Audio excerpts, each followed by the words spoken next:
This is Eric Muathe with Muathe.com.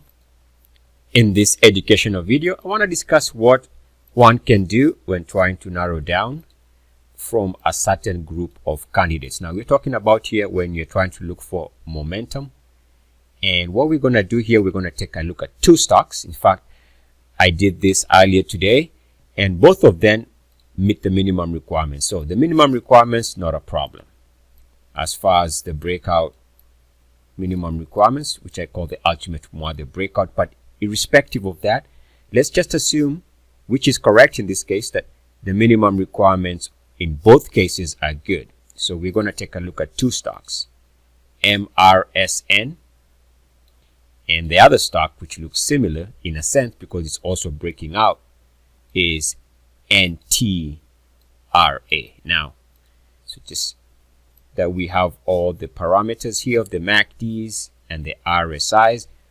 Both of them individually look good. But let me show you a trick when trying to decide out of a group of candidates. So the other day I was talking about sectors. So this is going to get a little interesting. So MRSN versus NTRA. Now let's go to the sectors. And again, I'm going to pretty much tell you I use bar chart for my sector research, and just so you know, I'm not being paid to promote them, I'm just telling you what I use. Anyway, you can use the free portion of the service. Now let's compare the two. If you take a look at MRSN, you can see it comes from the pharmaceutical preparations group. The thing I want us to take a look at is take a look at the 52-week change of some of the leadership stocks. So the leadership stocks in this group, we see a stock here, TRIL, which is up almost 2,400 points, 52-week high.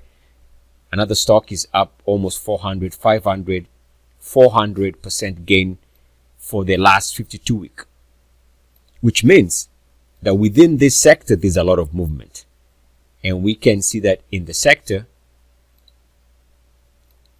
In fact, you really have to go down within the sector to find MRSN. It is way down.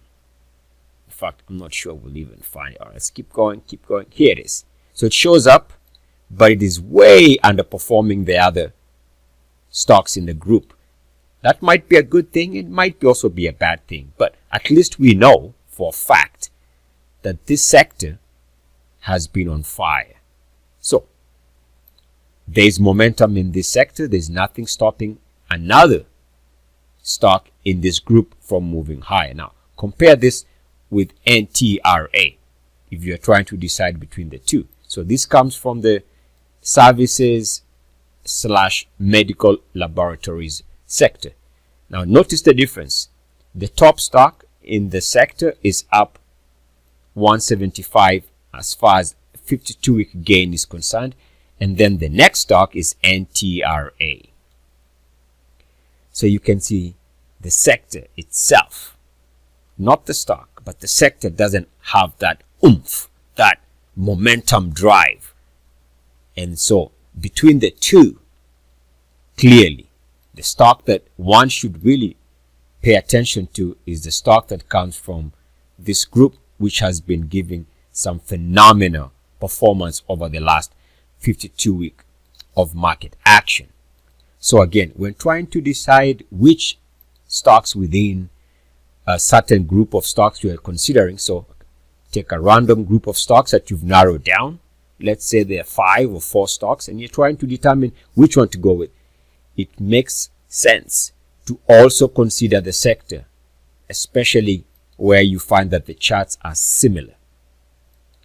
Now, of course, I could go into the charts and show you other things about the charts that are different, even though they meet the minimum requirements.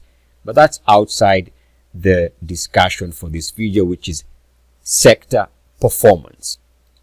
Now, this is what I do for paid subscribers, trying to narrow down, or not trying to narrow down, but narrowing down on candidates to make sure we have the best odds in our favor. This is Eric Muathe with Muathe.com. Love and light, light and love. Namaste.